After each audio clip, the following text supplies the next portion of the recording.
The courtroom was silent. On one side sat Marcus Holloway, a billionaire CEO, smirking in his $20,000 suit. Next to him, his pregnant mistress Clarissa, dressed in Chanel, already planning their victory celebration. On the other side sat his wife Amelia, exhausted, alone, wearing a dress from Goodwill, with exactly $42 in her bank account. Marcus had frozen her assets, taken her car, told everyone she was mentally ill, filed papers claiming her newborn twins were not his children. He was seconds away from taking everything: her home, her money, her babies. Then the courtroom doors creaked open.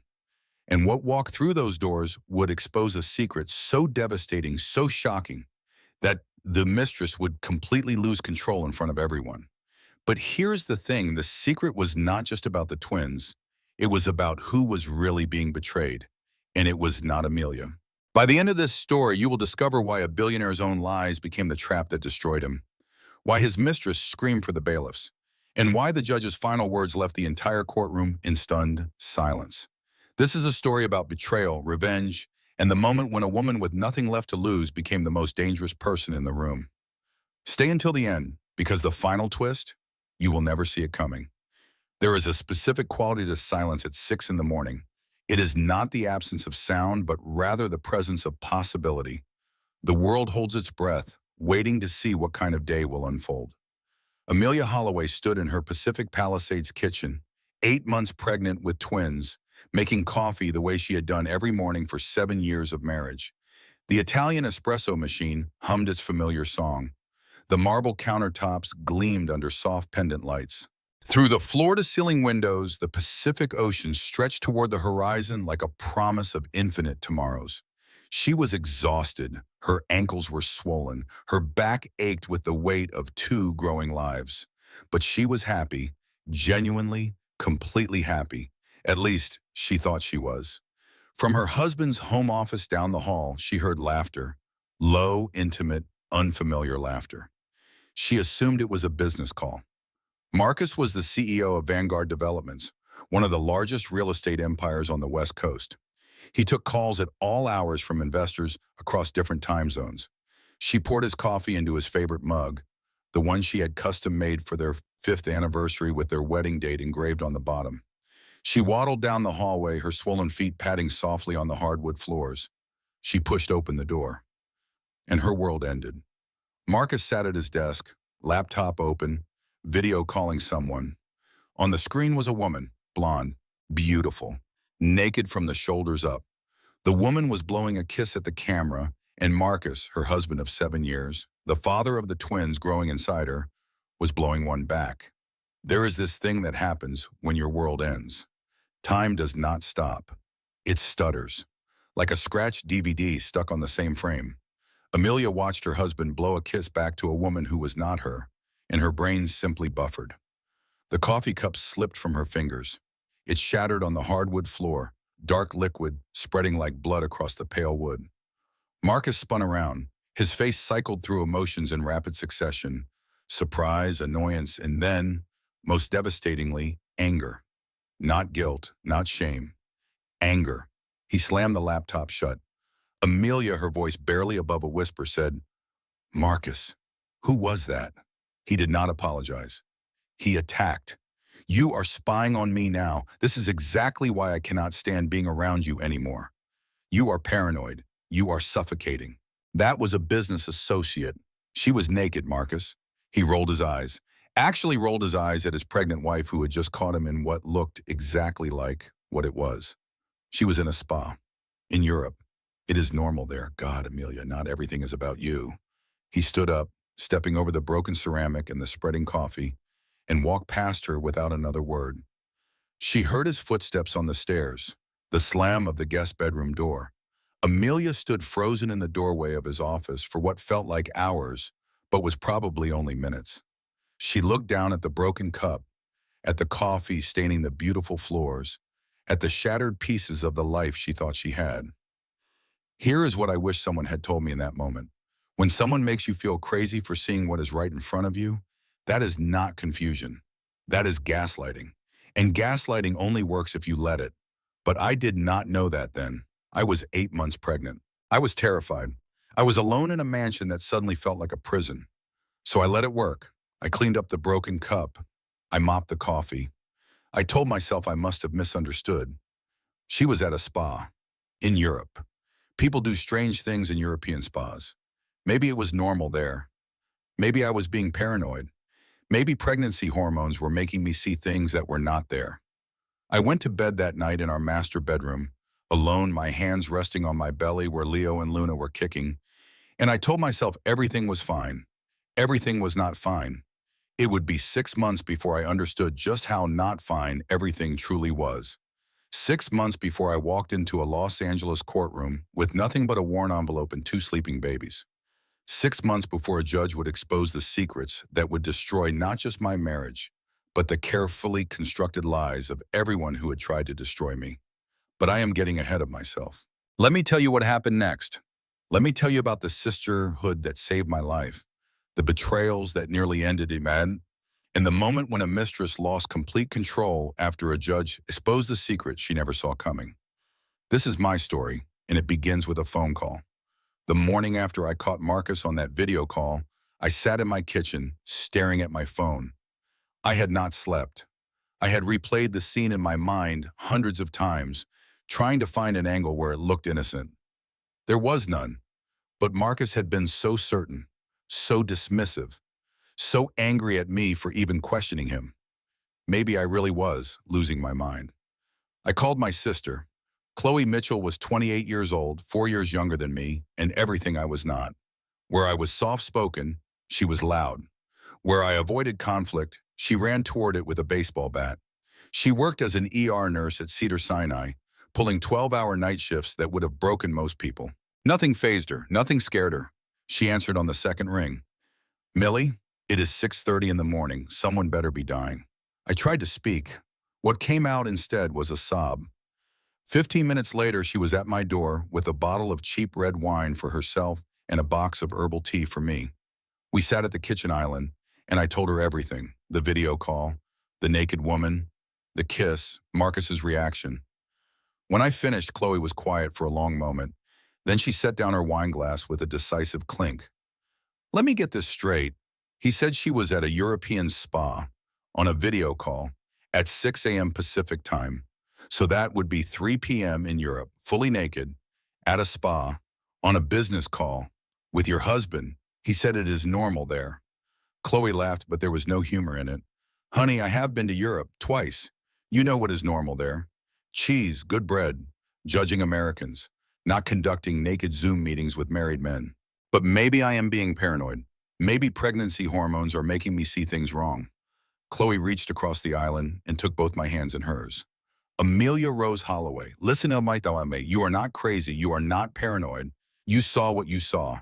And the fact that he made you feel like you were the problem for seeing it tells me everything I need to know about what is really going on." Tears streamed down my face. "So what do I do?" Chloe squeezed my hands. "Right now, nothing. You are 8 months pregnant with twins. You do not need the stress. But I need you to hear me say this, and I need you to believe it." She looked directly into my eyes. "I believe you. Whatever you decide to do, whatever happens next, I believe what you saw. And I am on your side. Always." Those 5 words, "I believe what you saw," they became my anchor in the storm that was coming. When Marcus would spend the next 6 months making me doubt my own reality, I would return to that moment. To my sister's hands in mine. To the absolute certainty in her voice. I did not know it then, but those words would save my life. 3 days after the video call incident, another woman entered my story. Her name was Diana Torres, and she would become the second pillar of the sisterhood that would ultimately save me. Diana was 45 years old, divorced, and utterly fearless. She drove a vintage 1967 Mustang that she had restored herself. She wore leather jackets to board meetings. She had been my boss at Whitmore Financial before I left to marry Marcus and become a full-time wife and mother. When I left, Diana had said something I never forgot. "Keep your skills sharp, kiddo. Marriage is not a retirement plan. It is a partnership. And sometimes partnerships end." I had laughed it off then. Marcus and I were in love. We would be together forever. Diana showed up at my door that afternoon without warning. She was carrying a manila folder. I saw your sister at the grocery store, Diana said, brushing past me into the foyer. She told me you might need some ammunition. Diana, I started to say, but she was already walking toward the living room, her heels clicking on the marble floors. I followed, my hand resting on my belly. She sat down on the couch and opened the folder on the coffee table. I ran his company's public filings, just out of curiosity. I still have friends at the SEC. Amelia, there are some irregularities. I do not want to see this. You should. I sat down across from her, my eyes fixed on the folder. I could see charts, financial statements, highlighted passages. What kind of irregularities? Diana leaned forward.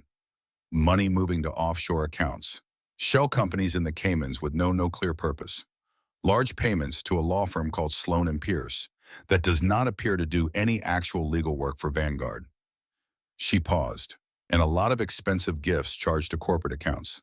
Jewelry, clothes, a brand new iPad Pro, none of it going to you. My heart was pounding.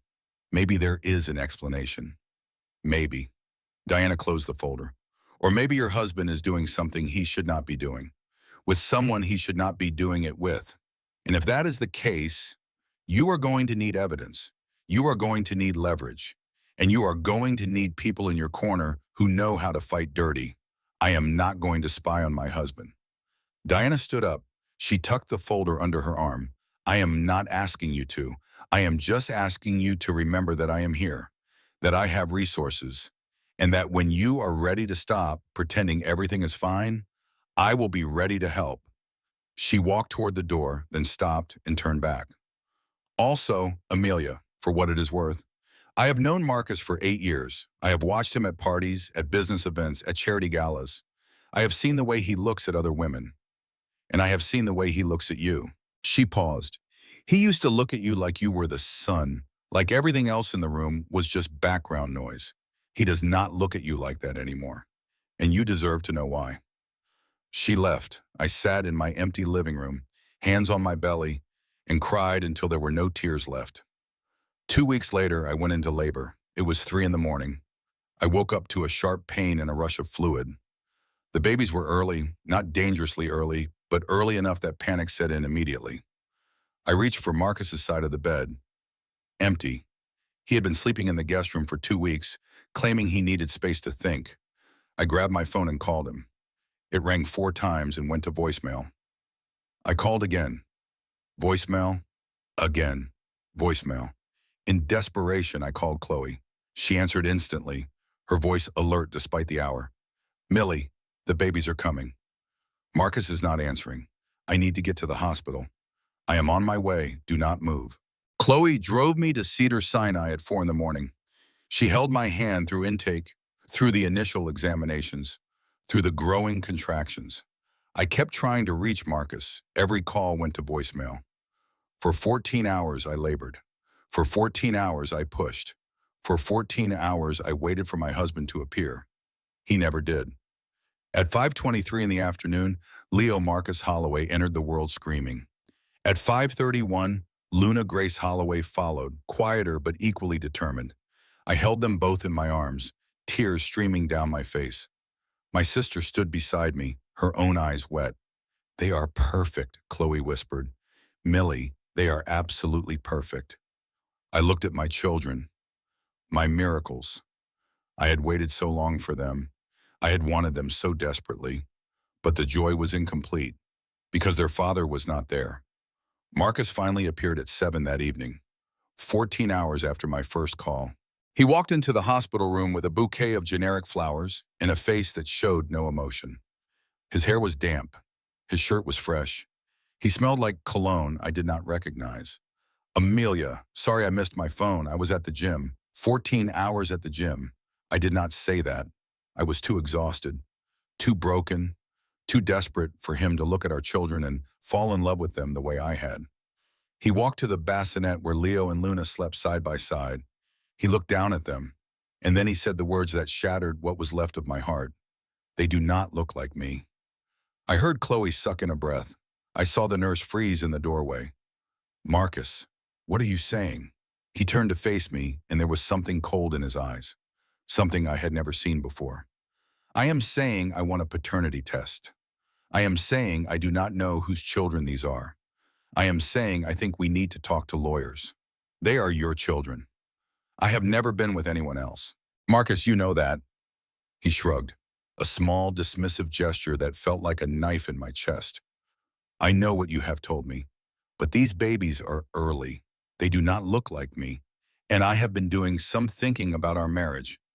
Get out, the voice was not mine. It was Chloe's. She stepped between Marcus and my hospital bed, her eyes blazing. Get out of this room right now. Marcus actually laughed. Excuse me, this is my wife. Those are supposedly my children. Those children, Chloe said, her voice low and dangerous, were just born. Your wife just went through 14 hours of labor without you. She has been trying to reach you since 3 in the morning. And you walk in here smelling like perfume that is not hers. And you have the audacity to question paternity. She stepped closer to him. Get out, now, for I call security and have you removed. For a long moment, Marcus just stared at her, then he turned to me. We will talk about this later. When you are thinking more clearly. He left. Chloe sank into the chair beside my bed. Her hands were shaking. Millie, I am so sorry. I looked at my children. At their tiny fingers, their perfect faces, their absolute innocence. I had just pushed 2 human beings out of my body. I had not slept in 36 hours. I was still hooked up to an IV, and my husband had looked at our children and called them strangers. If I could go back to that moment, I would have asked for a social worker right there. I would have documented everything. I would have called my own lawyer from that hospital bed. Instead, I cried, and he used those tears against me for months. The weeks that followed Leo and Luna's birth were the darkest of my life. Marcus did not come home from the hospital with us. He said he needed time to think. He moved into the guest house on our property, a beautiful 2-bedroom cottage that suddenly felt like enemy territory. He did not hold the twins. He did not visit them in the nursery. When he saw me in the main house, he looked through me like I was furniture. But that was just the beginning. Week 1 burst on. Marcus called a family meeting with his parents, his brother, and his business partner. I was not invited. When I asked Chloe to dig around, she reported back with devastating news. He told him you are unstable, that you had a mental break during delivery, that you have been showing signs of postpartum psychosis, and he is concerned for the children's safety. I was so shocked I could not speak. Week 2, my credit card stopped working. When I called the bank, they informed me that Marcus had removed me as an authorized user on all joint accounts. For her own protection, the banker read from notes on his screen.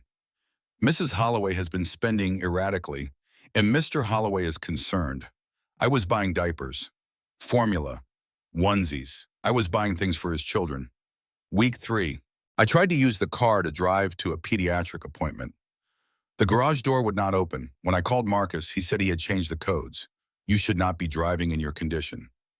I will have someone take you where you need to go. My condition. Like I was diseased. Like motherhood was a mental illness. Week 4.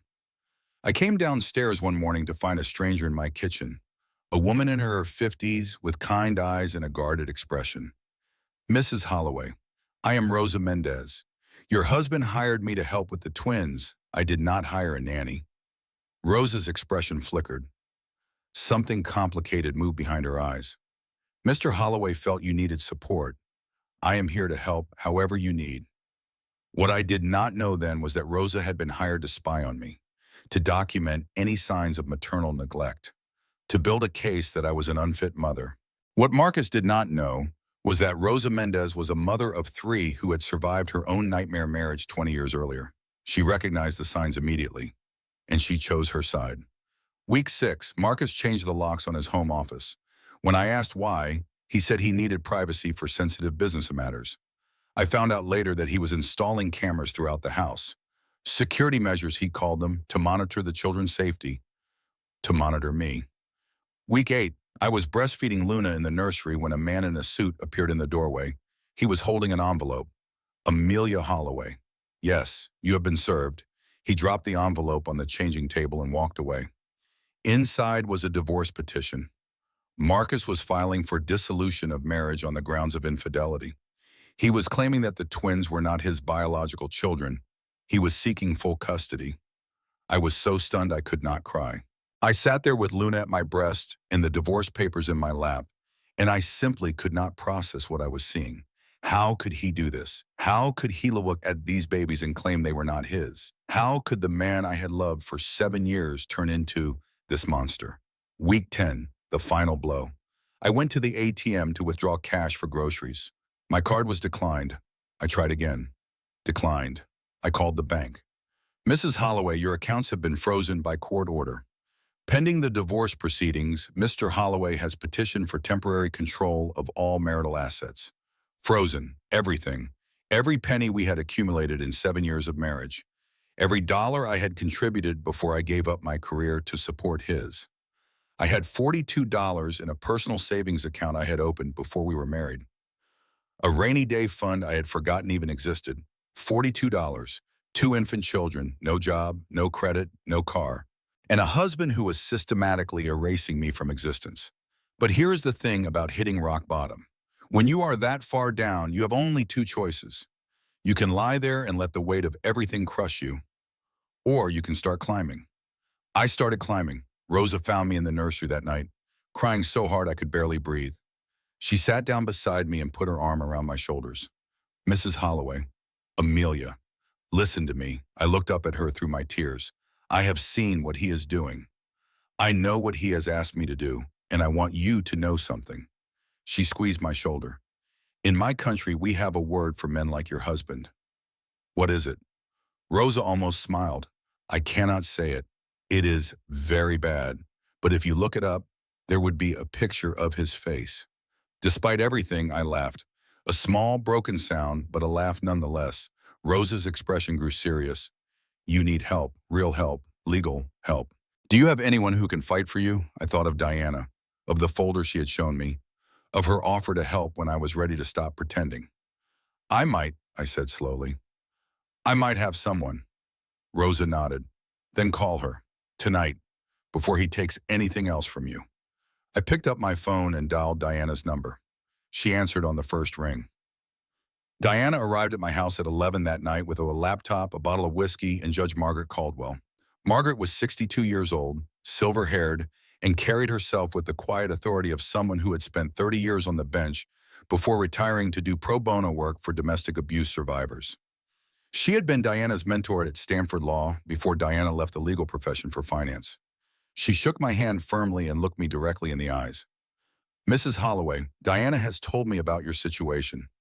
I want to help, but first I need you to understand something. I nodded, too overwhelmed to speak. What your husband is doing is textbook financial abuse. It is a pattern I have seen hundreds of times. He is isolating you, controlling your resources, and building a narrative that paints you as unstable. He is doing this because he wants something, and he does not want to give you anything in return. What could he possibly want that is worth all this? That, Margaret said, is what we need to find out. We set up in the living room, laptops open, coffee brewing.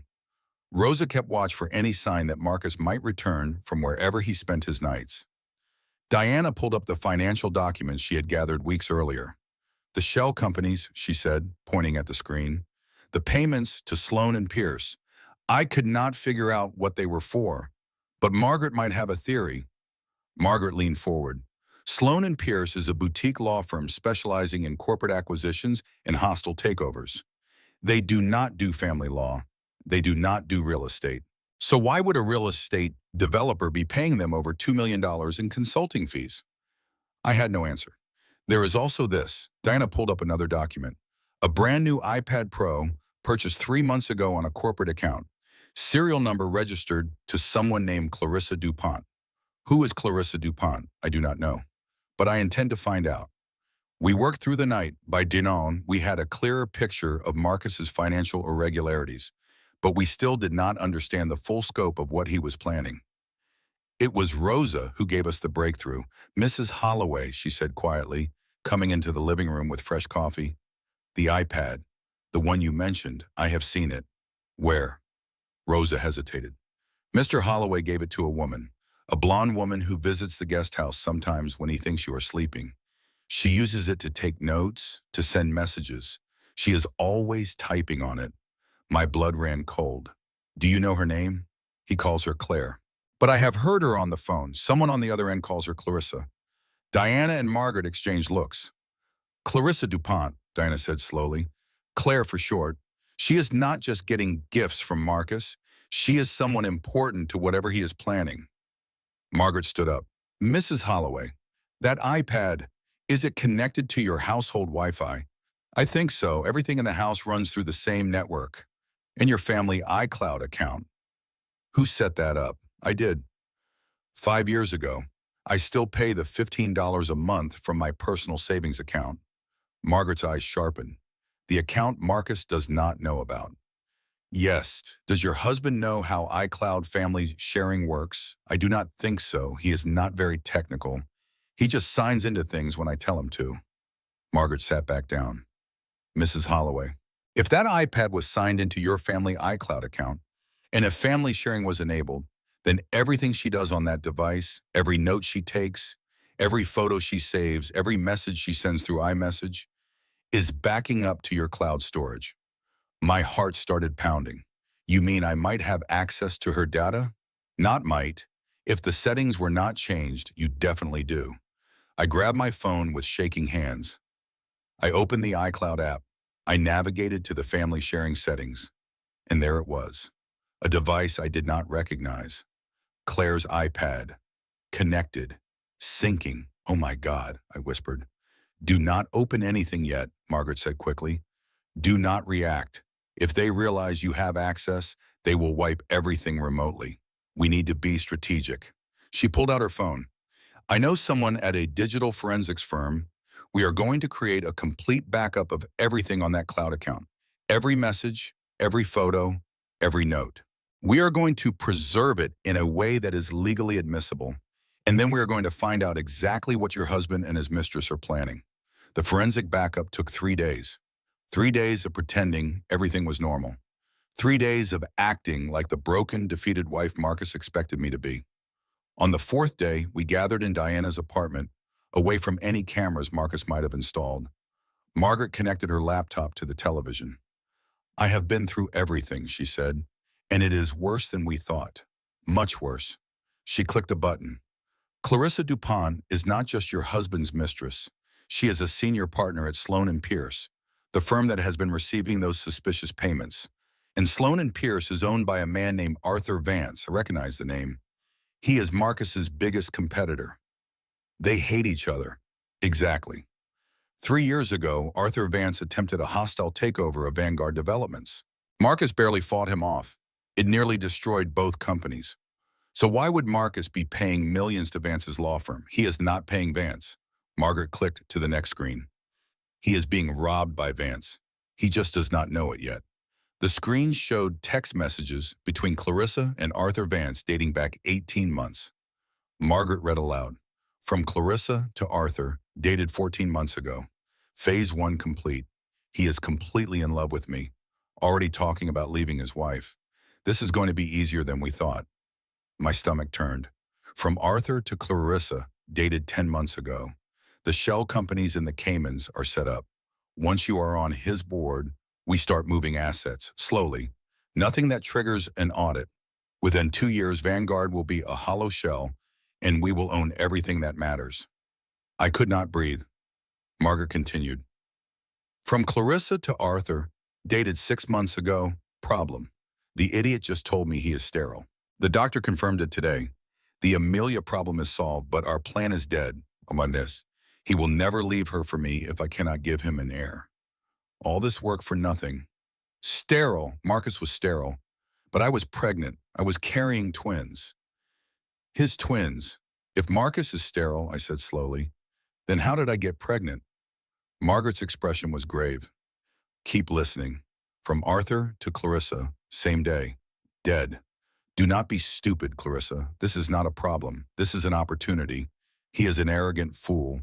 He wants a legacy more than he wants a wife. He will believe in a miracle. You just need to provide one. From Clarissa to Arthur, later that night. But how? I need to be sure. Who? From Arthur to Clarissa, it has to be mine. It secures the lineage. It keeps it in the family, so to speak. I will book you a flight to Geneva. Meet me Friday. We will solidify our partnership. Margaret paused. 2 weeks later, Clarissa flew to Switzerland. 9 months from that date is 3 weeks from now. She is currently claiming to be 3 months pregnant with Marcus's miracle baby. The room was silent. Diana spoke first. The baby Clarissa is carrying is not Marcus's. It is Arthur Vance's. They are planning to pass off his rival's child as his heir.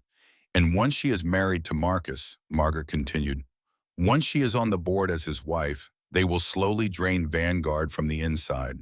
By the time Marcus realizes what happened, he will have nothing left. I sat in stunned silence, trying to process the sheer scope of the betrayal. Marcus was not just cheating on me, he was being systematically destroyed by the woman he was cheating with. And somehow, impossibly, I was carrying his only real biological children. The revelation about Clarissa and Arthur's conspiracy changed everything. For months, I had thought of myself as a victim, a woman being crushed by a powerful man who wanted to erase her. I had spent countless nights crying into my pillow, wondering what I had done wrong, wondering if I deserved this somehow. But now I understood something else. I was not just a victim. I was the only person who could save Marcus from the trap he did not even know he was in. And more importantly, I was the only person who could save my children's future. Margaret laid it out clearly. Right now, Marcus believes he is sterile. He believes the twins are not his. He is planning to divorce you, brand you as an adulteress, and walk away with everything while starting a new family with Clarissa. But the twins are his, I said. Margaret nodded. They are. His sterility is recent. Based on the medical records Clarissa referenced in her messages, he was diagnosed with a rapidly progressing condition about a year ago. But when the twins were conceived 14 months ago, he was still fertile. Barely. In the final window. But fertile. She pulled up a timeline on her laptop. Your twins are his biological miracle, his last chance at a legacy, and he is about to throw them away because he does not understand the science of his own condition. We have to tell him, Diana said. Show him the evidence, make him understand. Maybe he will come to his senses. Maybe he will realize what he is about to lose. No. Everyone turned to look at me.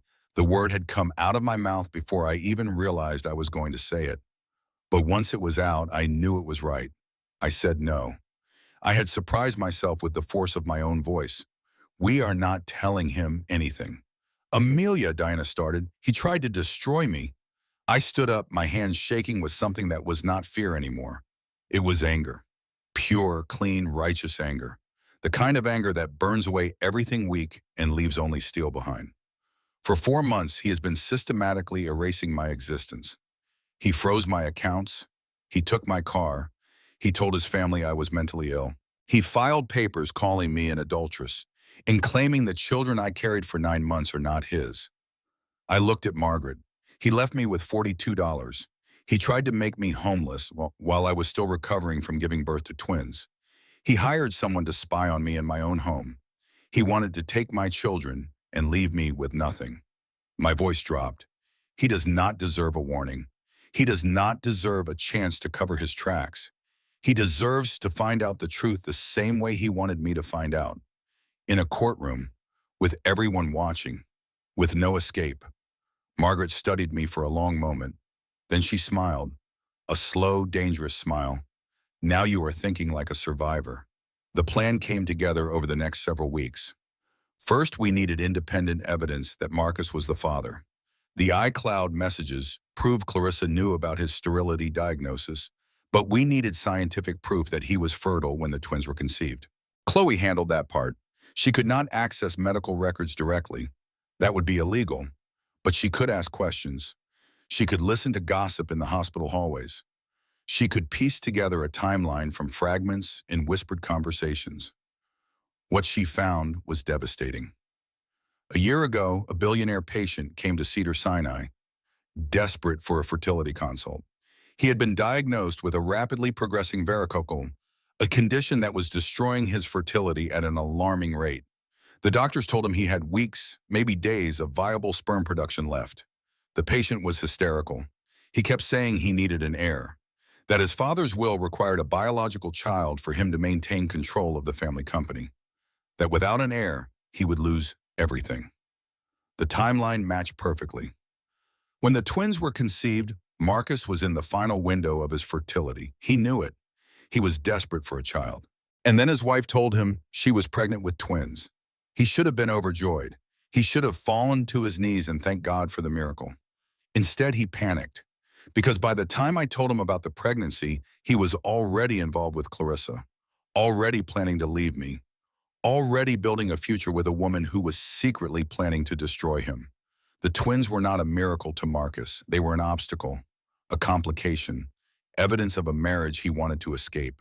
So he convinced himself they were not his. He built an elaborate lie about my infidelity. He decided to erase us rather than face the truth. And now that truth was going to destroy him. Margaret's second requirement was a legally admissible paternity test. We could not use the hospital systems. We could not involve any doctor who might be connected to Marcus. We needed independent verification from a certified laboratory. Diana found a solution. A home paternity test from Genesis Diagnostics, one of the most respected DNA testing companies in the country. All I needed was a sample from Marcus. That was where the toothbrush came in. Marcus had always been obsessive about dental hygiene. He used an electric toothbrush, replacing the head every month and throwing the old one in the bathroom trash. Chloe volunteered for the extraction mission. She showed up at the guest house pretending to deliver some of Leo's outgrown onesies. While Marcus was distracted by an important call, she slipped into his bathroom and retrieved the discarded toothbrush head from the trash. "I cannot believe I went to nursing school for this," she muttered when she delivered it to Diana's apartment. 4 years of medical training, and here I am digging through a billionaire's garbage like a raccoon. "Think of it as alternative sample collection," I said. Chloe actually laughed. "I am putting this on my resume. Trained in covert DNA acquisition." We sent the sample to Genesis Diagnostics along with my own blood sample and swabs from both twins. 2 weeks later, the results came back. 99.9999% probability that Marcus Holloway is the biological father of Leo and Luna Holloway. We had our proof. The final piece of the puzzle was the most dangerous. Marcus's lawyer had filed a motion claiming Marcus was sterile and had been for years. They were using a report from Dr. Alastair Finch at the Beverly Hills Fertility Clinic, a sworn affidavit stating that Marcus could not possibly have fathered the twins. It was a lie, a medical document falsified for money. But proving it was a lie would require exposing the full scope of the conspiracy, and that meant revealing what we knew before we were ready. Margaret found another way. "I cannot subpoena Dr. Finch's records," she said. "I am retired. I have no standing in this case. But I know someone who does." "Who?" "Judge Evelyn Hayes. She is presiding over your divorce hearing. And she has a reputation for despising lawyers who lie to her court. How does that help us?" Margaret smiled. "It helps us because I am going to make sure she sees the inconsistencies in the timeline. The sterility report is dated October 15th. If we can prove Marcus was fertile when the twins were conceived in late January, the judge herself will start asking questions. And when Evelyn Hayes starts asking questions, people start telling the truth, whether they want to or not." I looked at the evidence we had gathered, the messages, the DNA test, the timeline. Is this enough to win? Margaret was quiet for a moment. Enough to win in court? Maybe. But winning in court is not your goal, Amelia. Your goal is to protect your children, to secure their future, to make sure Marcus can never hurt any of you again. She leaned forward. To do that, you need to destroy him, completely, publicly, in a way he can never recover from. You need to expose every lie, every betrayal, every secret. And you need to do it in front of an audience so the whole world knows exactly who Marcus Holloway really is.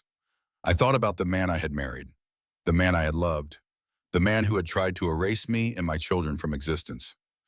Tell me what to do. The day of the divorce hearing arrived on a gray November morning. I woke at 5, unable to sleep.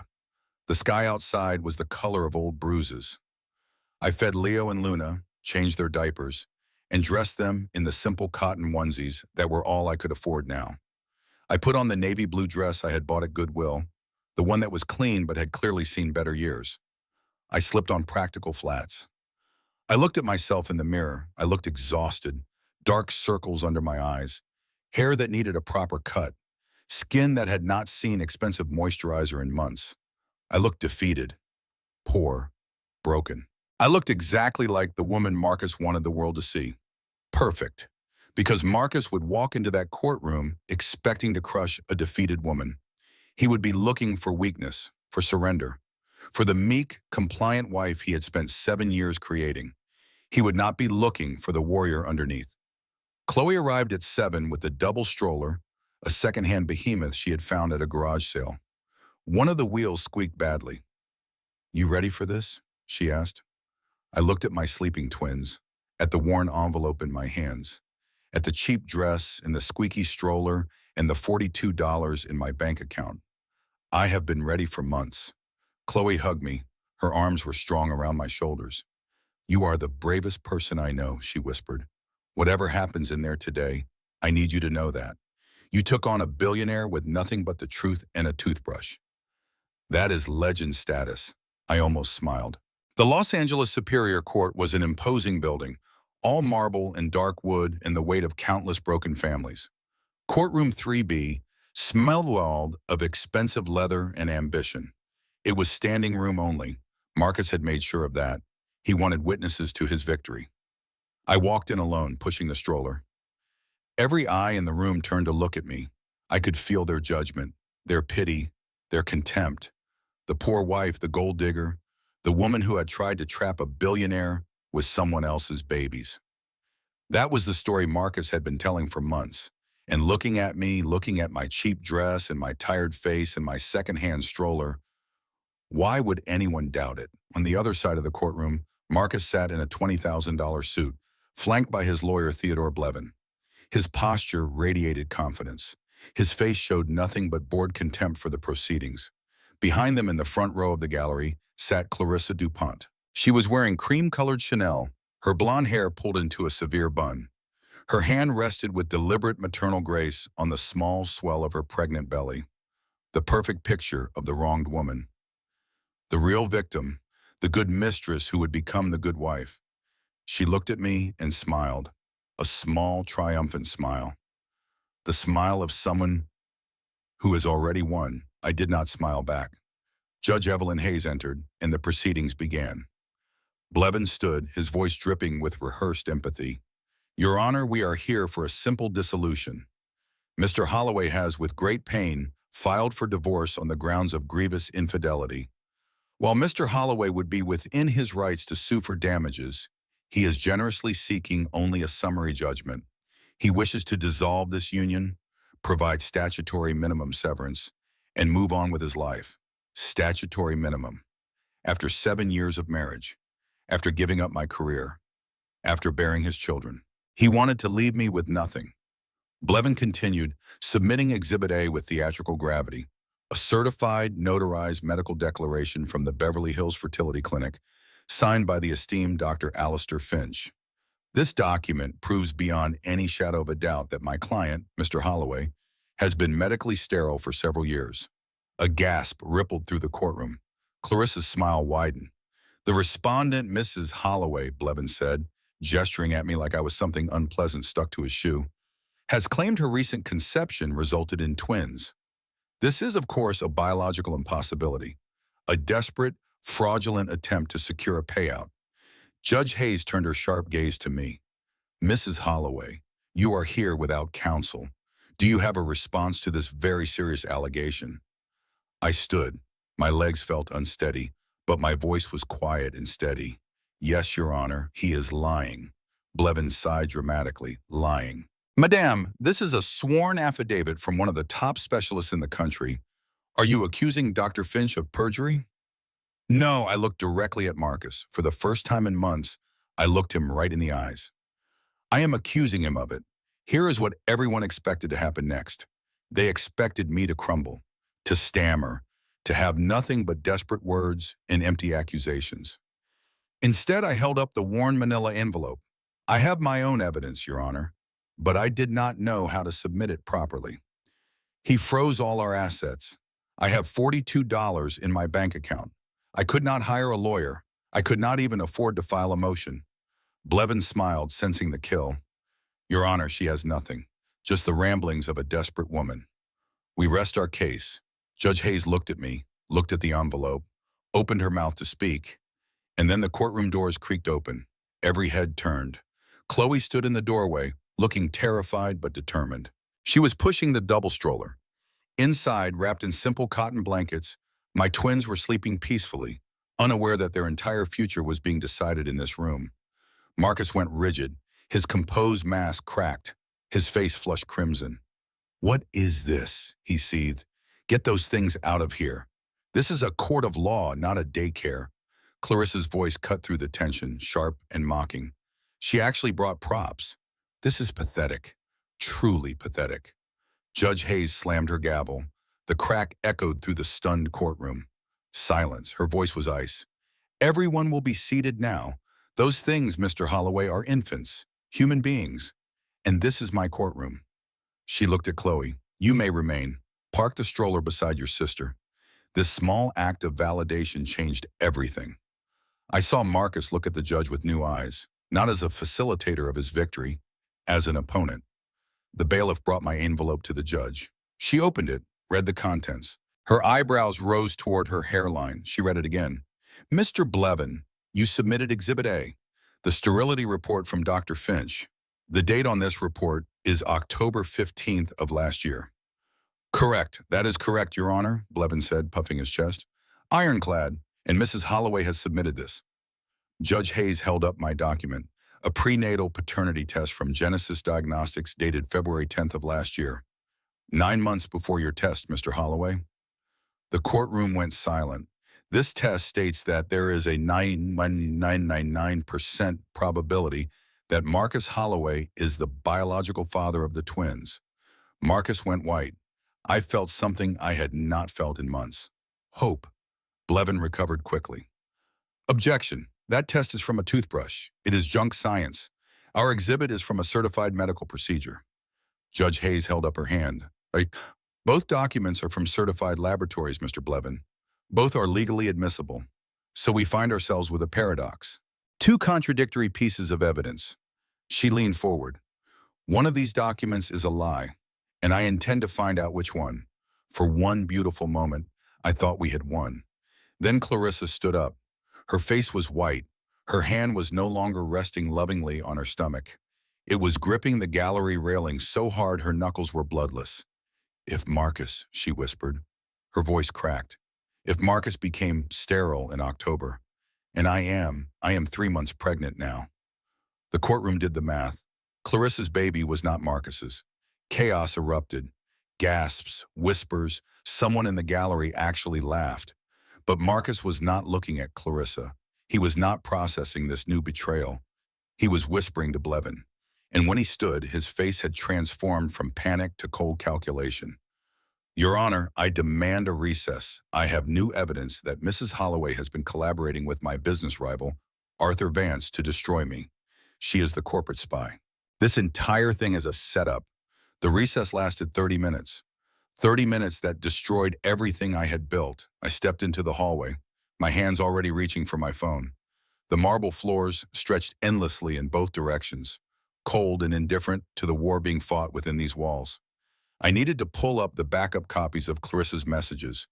Margaret had stored them on a secure server, triple encrypted, untraceable, our insurance policy. The app would not open. I tried again.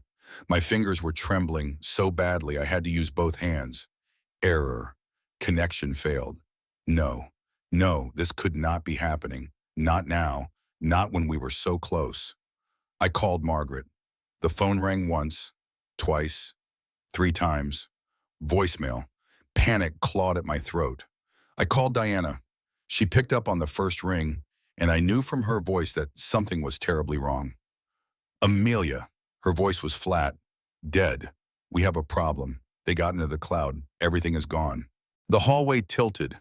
I put my hand against the wall to steady myself. "Gone." "What do you mean gone?" "Wiped. Remotely. Someone accessed the server and deleted everything. The messages, the photos, the voice memos, all of it, every single file." No, we had backups. Margaret said she had backups on 3 different servers. She did. Diana's voice cracked. Whoever did this was not just a professional. They were elite, military grade. They found servers that should not have been findable. Amelia, this was a coordinated attack by people with resources we cannot imagine. Arthur Vance. I whispered the name like a curse. He has those kinds of resources. And if he knew we had evidence against him, he would burn down half the internet to destroy it. I leaned against the marble wall, my legs finally giving out. I slid down until I was sitting on the cold floor, my cheap Goodwill dress bunching around my knees. Without those messages, I had nothing. Just a DNA test that Blevin was already dismissing as junk science. Just my word against Marcus's infinite money.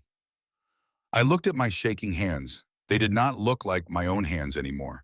They looked like the hands of someone drowning. Court resumed. Blevin stood with a new folder in his hands. His reptilian smile was wider than ever. He looked like a man who had just won the lottery. Your Honor, his voice oozed false concern. During the recess, my client received disturbing new evidence. Evidence that Mrs. Holloway has been meeting secretly with Arthur Vance, his most bitter business rival. My blood turned to ice. He submitted a photograph. It showed me entering a building. The sign on the door read, Sloan and Pierce, Arthur Vance's law firm, his headquarters. I had been there. 3 months ago, not to meet Arthur Vance. I did not even know what Arthur Vance looked like. I had gone there because there was a free legal aid clinic on the ground floor. The only help I could find when Marcus froze all my assets. But the photo showed none of that context. It showed conspiracy. It showed betrayal. Marcus stood. His voice rang with righteous fury. She has been planning this all along, Your Honor, working with Vance to destroy me. The twins are probably not even mine. They are probably his. This whole thing is an elaborate trap. Your Honor, I said, rising to my feet. My voice was desperate. That photo is misleading. I went there for free legal help. There is a clinic on the ground floor, the Westside Women's Legal Aid Project. Do you have proof? Judge Hayes asked. Documentation, a receipt, anything? My throat closed. I do not have the paperwork anymore. Marcus took all my documents when he changed the locks. Blevin smiled, the smile of a predator about to swallow its prey. How very convenient, Mrs. Holloway. Your Honor. Blevin's voice was smooth now, confident. We would like to call a witness. Rosa Mendez, the Holloway family nanny. My heart stopped. Not Rosa. Please, God, not Rosa. Rosa walked to the witness stand. She did not look at me. Her face was blank, her movements mechanical, like a puppet being controlled by invisible strings. She was sworn in. Ms. Mendez, Blevin said, you have been employed in the Holloway household for the past 4 months. Correct, yes. And in that time, have you observed any concerning behavior from Mrs. Holloway? Rosa's voice was wooden, rehearsed. Each word sounded like it was being dragged from her throat against her will. I observed Miss Holloway behaving erratically with the children, talking to herself, forgetting to feed them, leaving them alone for long periods. Sometimes she would just stare at nothing while the babies cried. Lies.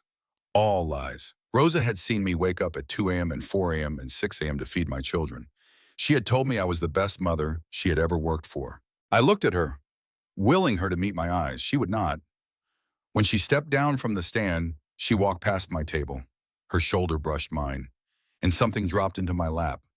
A tiny piece of paper. Folded twice, I opened it under the table, hidden from view. They have my daughter's visa papers. They said they will deport her. I am so sorry. Fight, please fight, I understood then. Marcus had found Rosa's weakness. Her daughter Maria was in the country on a student visa, a visa that could be revoked with one phone call. Rosa had not betrayed me because she wanted to. She had betrayed me because Marcus had put a gun to her family's head. I looked up at her retreating back.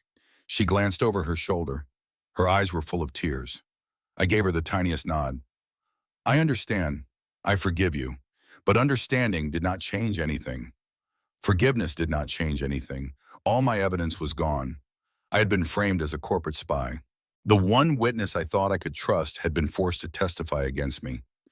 I looked at my sleeping twins. There are moments when surrender is not weakness. It is just math. I had nothing left. He had everything. Maybe I should take whatever scraps he offered and disappear. Maybe I should stop fighting and just try to survive. Judge Hayes called for closing arguments. Blevins stood, straightening his tie. He was savoring this moment. Your Honor, the evidence is overwhelming. Mrs. Holloway engaged in adultery, producing children that are not her husband's. She has been conspiring with my client's business rival to destroy him. Her own nanny has testified to her erratic and potentially dangerous behavior as a mother. He spread his hands. We ask the court to grant Mr. Holloway's petition in full. Divorce on the grounds of infidelity. Full custody of the children, who will require paternity testing to determine their true biological father. And zero financial settlement for a woman who contributed nothing to this marriage except lies. I was going to lose. I was going to lose my children, my home, my entire life. And then the courtroom doors opened one more time. The sound was not loud, just the soft creak of old hinges. But it might as well have been a thunderclap. Every head in the courtroom turned. A woman stood in the doorway. She was in her 60s, silver-haired, with the kind of bone structure that photographs well and ages even better. She wore a charcoal gray suit that probably cost more than 6 months of my former salary. A single strand of pearls, sensible heels. But it was the way she carried herself that made people stare.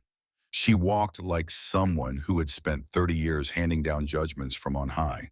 She walked like someone who had never been afraid of a man like Marcus Holloway, Judge Margaret Caldwell.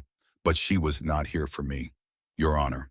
Margaret's voice cut through the silence like a scalpel. I apologize for the dramatic entrance. I am here as a witness for the court, not for either party. Judge Hayes leaned forward. Judge Caldwell, this is unexpected. You are not listed as counsel. I am not here as counsel. I am here as a witness.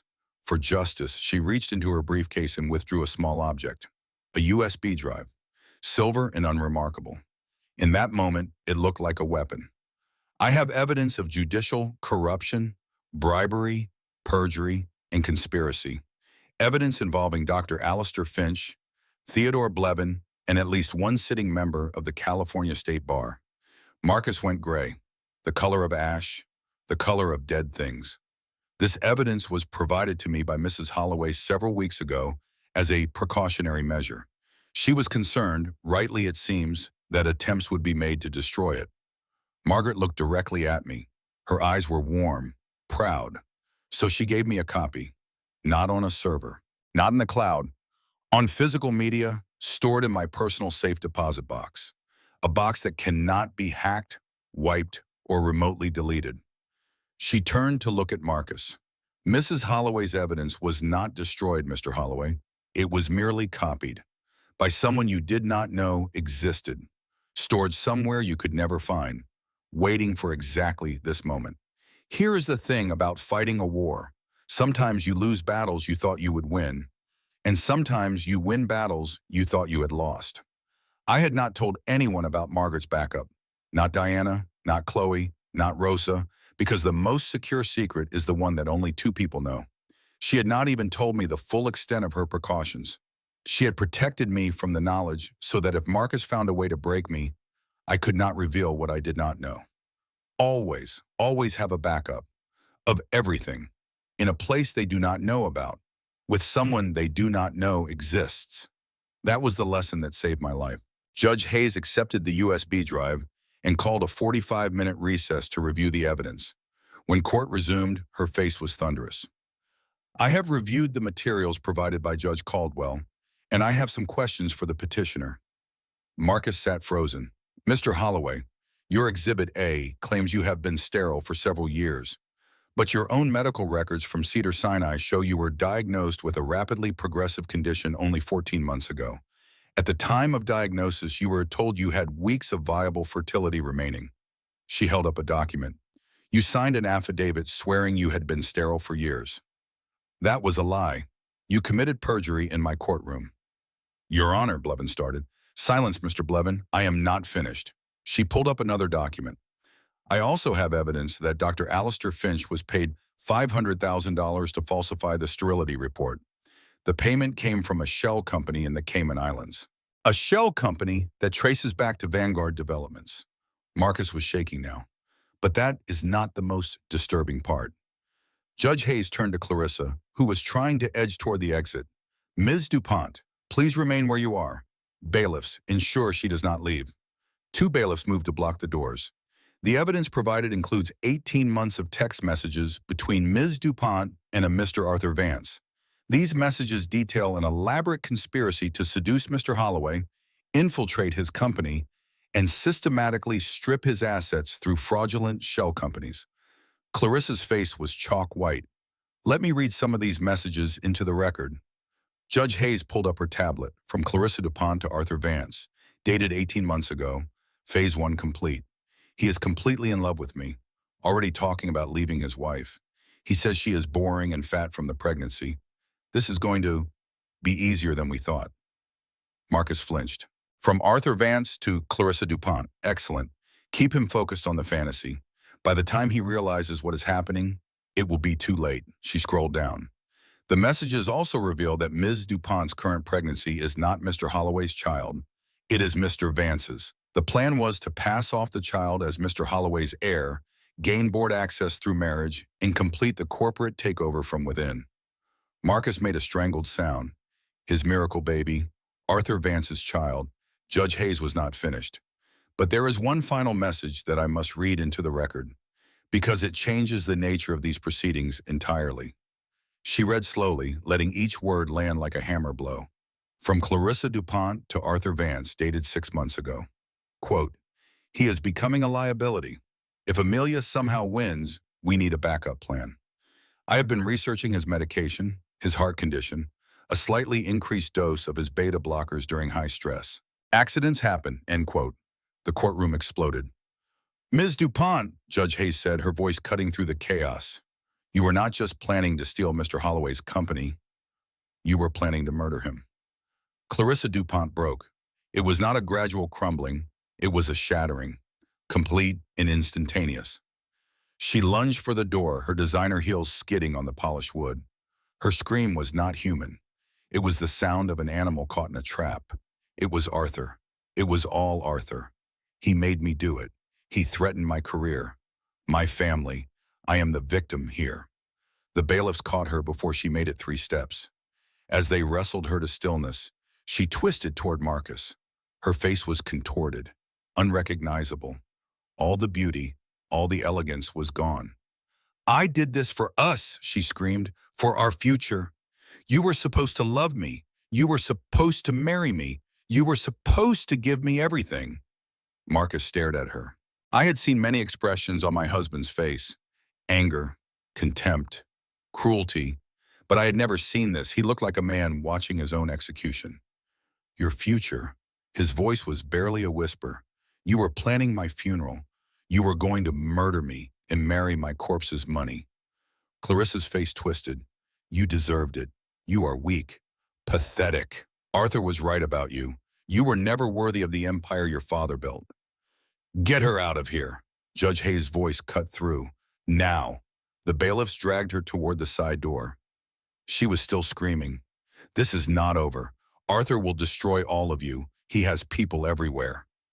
The door slammed shut behind her. Judge Hayes waited a full minute before speaking again. Then she turned to Marcus. Mr. Holloway, you are in one sense a victim of a stunning and calculated betrayal. You have every right to pursue civil damages against Miss DuPont and Mr. Vance. Marcus nodded, a flicker of hope in his eyes. He was grasping at the victim narrative. Judge Hayes crushed that hope immediately. However, while you may be a victim, you are not the only victim in this courtroom. In this case, you are also a perpetrator. Marcus's face fell. Let me review. You petitioned this court for divorce, claiming infidelity. To support this claim, you submitted a sworn affidavit, a document you knew to be a lie. You committed a felony in my courtroom. She leaned forward. You knew you were fertile when these twins were conceived. You knew your sterility was a recent development.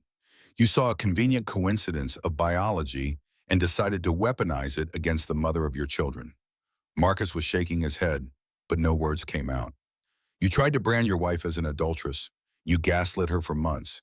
You isolated her from everyone who loved her. You froze her assets. You left a woman who had just undergone a high-risk delivery of twins with $42. Judge Hayes' voice dropped to steel. You hired a nanny to spy on her. When that was not enough, you threatened an innocent woman's daughter with deportation to force her to commit perjury. She stood up, leaning over her bench. You did this not out of emotional distress. You did this out of greed. You did this to avoid your most basic, fundamental human responsibility. Your petition for divorce on the grounds of infidelity is denied. Your affidavit is hereby referred to the district attorney's office for charges of felony perjury. The judge turned to me. Mrs. Holloway, your counter petition for divorce on the grounds of extreme cruelty, adultery, and attempted fraud is granted, effective immediately. I closed my eyes. One long, slow tear rolled down my cheek. You are a free woman. But Judge Hayes was not finished. We now move to the division of assets. California is a community property state, which would normally dictate a 50-50 split. However, I am finding that such a split would be a gross miscarriage of justice. She looked at Marcus with undisguised contempt. You weaponized your wealth against your wife. You do not get to complain about the consequences. I am awarding Mrs. Holloway 70% of all liquid marital assets. This includes all bank accounts, stocks, bonds, and pension funds. Marcus made a choking sound. I am awarding Mrs. Holloway the marital home in Pacific Palisades. You will vacate the premises by 5 p.m. today. I am awarding her both family vehicles. She continued without pause. I am also awarding Mrs. Holloway 50% of your controlling shares in Vanguard Developments, to be held in trust for Leo and Ann Luna Holloway until they reach the age of 25. Marcus shot to his feet. 50%. That is my company. My father built that company. You cannot. I can, Mr. Holloway, and I have. She let her words sink in. Your children's financial future cannot be trusted to a man who would commit multiple felonies to avoid paying child support. You just lost control of your own company. Your ex-wife is now the single largest shareholder. She is, for all intents and purposes, your new boss. Finally, Judge Hayes addressed custody.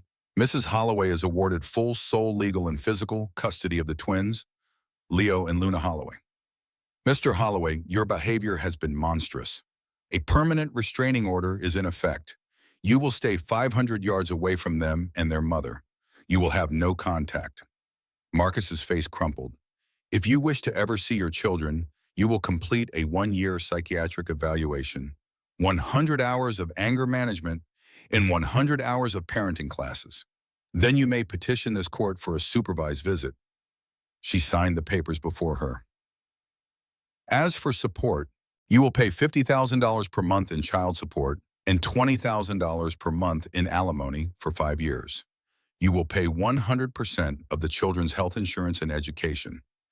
You will also pay all of Mrs. Holloway's legal fees, which will be substantial. She raised her gavel. We are adjourned. The crack of wood on wood echoed through the silent courtroom like a gunshot. Marcus snapped. He lunged toward the bench, his face contorted with rage. All the fear, all the humiliation transformed into something violent. You cannot do this. I will have you disbarred. I will ruin you. That is my company, my legacy. You cannot give it to her. She is nothing. She is nobody. 2 bailiffs tackled him before he made it 3 steps. They slammed him face first onto the polished floor. He was restrained, screaming, thrashing. His $20,000 suit ripped. His perfectly styled hair scattered across his forehead. His expensive watch cracked against the marble. The mask of the composed billionaire CEO was gone. What remained was something small and ugly and broken. Chloe leaned over to whisper in my ear. Well, that is what happens when you ghost your wife for a ghost maker. I laughed, actually laughed, a sound I had not made in months. And then I cried. Not tears of sadness, tears of release. It was over. It was finally over, and I had won. I stood up slowly. The courtroom was chaos. Reporters who had been held back burst in, shouting questions. Cameras flashed. Voices overlapped. Mrs. Holloway, is it true your husband tried to frame you? Amelia, what will you do with the company? Mrs. Holloway, how do you feel? I ignored them all. I walked toward where Marcus was being hauled to his feet by the bailiffs. His face was a mask of spittle and fury. His eyes were wild. Amelia, he thrashed in the bailiff's grip. Amelia, please, do not do this. They are my children. You need me. You cannot run a company. Please, I built it. I stopped in front of him. The entire room went silent. Even the reporters lowered their cameras. Marcus, he looked up at me. For a moment, just a moment, I saw the man I had married. The man I had loved. The man who had stood with me at the altar and promised forever. That man was gone. I loved you, I said. My voice was quiet, but it carried through the entire courtroom. For 7 years, I built my life around you. I gave up my career. I gave up my friends. I gave up myself. I took a breath. And you know what the worst part is? I would have kept loving you. If you had just told me you were scared. If you had said, I am going sterile and I am terrified I will lose my father's company. I would have fought beside you. We could have faced it together. Marcus's face crumpled. Amelia, but you did not trust me. You trusted her, and she was going to kill you. I let that sink in. Our children will know their father exists, but they will never know the man you chose to become. That is your punishment, Marcus. Not the money, not the company. It is knowing that Leo and Luna will grow up calling someone else dad. I turned to walk away. His voice followed me, desperate now. Amelia, Amelia, please. I made a mistake. I can change. I stopped at the doors. I did not turn around. No, Marcus, you did not make a mistake. You made a choice. Every single day, for a year, you chose to destroy me instead of fight beside me. That was not a mistake. That was who you are. I pushed through the doors and walked into the sunlight. 6 months later, I stood in the backyard of a modest house in Santa Monica, not the Pacific Palisades mansion. I had sold it. I did not want to live with those ghosts. The new house was smaller, simpler. Perfect. Leo and Luna toddled on the grass, chasing each other in that unsteady way 1-year-olds have. Chloe ran after them, pretending to be a monster, making them shriek with laughter. Diana manned the barbecue, arguing with Rosa about the proper way to season ribs. You need more cumin, Rosa insisted. I have been making these ribs for 20 years, Diana shot back, and they have been wrong for 20 years. I watched them bicker and smiled. Rosa's daughter Maria had her visa now. I had sponsored it through the foundation I set up with part of my settlement. The Phoenix Initiative, legal aid for domestic abuse survivors, immigration assistance for families being used as leverage, support systems for women who had nothing left but the will to fight. Marcus had taken a plea deal, 2 years probation, no jail time. He lost his board seat. He was now a minority shareholder in his own company, the company I had immediately restructured to prevent any future takeover attempts. Clarissa was awaiting trial. Her baby had been born in a hospital ward attached to the county jail. Arthur Vance had been indicted on 14 counts of corporate espionage and conspiracy. Justice, it turned out, was not always blind. Sometimes it saw every sordid detail. My phone rang. Ms. Holloway, it was my new attorney. Good news. The judge approved the final restructuring. Vanguard's charitable division will now fund domestic abuse legal aid programs across California. The Phoenix Initiative is official. I smiled.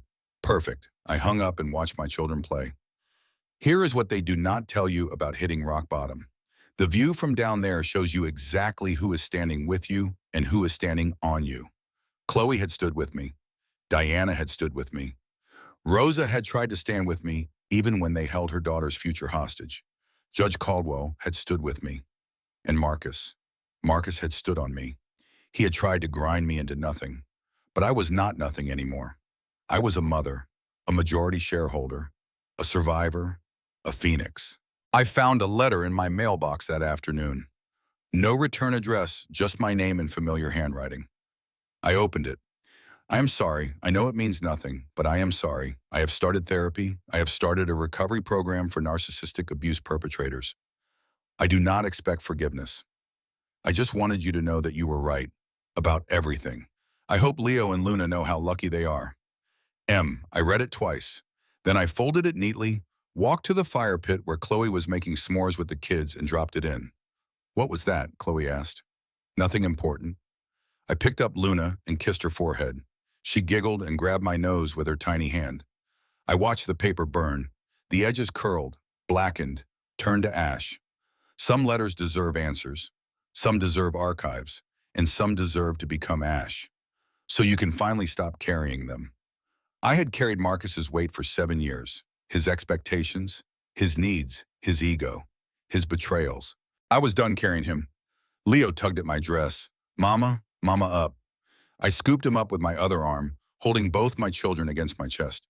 The sun was setting over Santa Monica. The sky was painted in shades of orange and pink and gold. Chloe was laughing at something Diana said.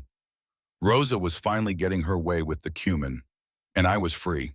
Not free from pain, not free from memory, not free from the work of rebuilding a life from the ashes of what was, but free from him, free from the cage I had not even known I was in, free to be Amelia Holloway, not Marcus's wife, not a victim, not a poor woman with $42 and no hope, just Amelia, mother of Leo and Luna, owner of her own story, Phoenix rising from the ashes. The judge in that courtroom did not just expose one secret, she exposed character, or the lack of it. Marcus lost his company, his reputation, and the family he threw away. Clarissa lost her career, her lover, and her freedom. And I gained everything I had lost and more. Not because I was smarter than them, not because I was stronger, but because when they tried to make me nothing, I refused to disappear. I fought back. And sometimes that is all it takes. One woman, one decision, one refusal to accept the story someone else is trying to write for you. You are the author of your own life. Never let anyone else hold the pen. And that is how a woman with $42 and a worn envelope walked into a courtroom against a billionaire and walked out owning his company. Justice is not always blind. Sometimes it sees every single lie. Now I have a question for you. What would you have done in Amelia's place? Would you have warned Marcus about Clarissa's murder plot? Or would you have let him find out the hard way, just like she did? Drop your answer in the comments. I read every single one, and I love hearing your thoughts on these stories. If this story made your heart race, if you felt that satisfaction when the judge delivered her verdict, do me a small favor. Hit that like button. It takes 1 second, but it helps this story reach other people who need to hear that fighting back is always worth it. And if you are new here, welcome to the family. We tell stories like this every single week. Stories about underdogs who refuse to stay down, stories about justice being served, stories that remind you why you should never give up. So hit that subscribe button and tap the notification bell so you never miss the next one. Because your story, it is not over either. It is just beginning. I will see you in the next video.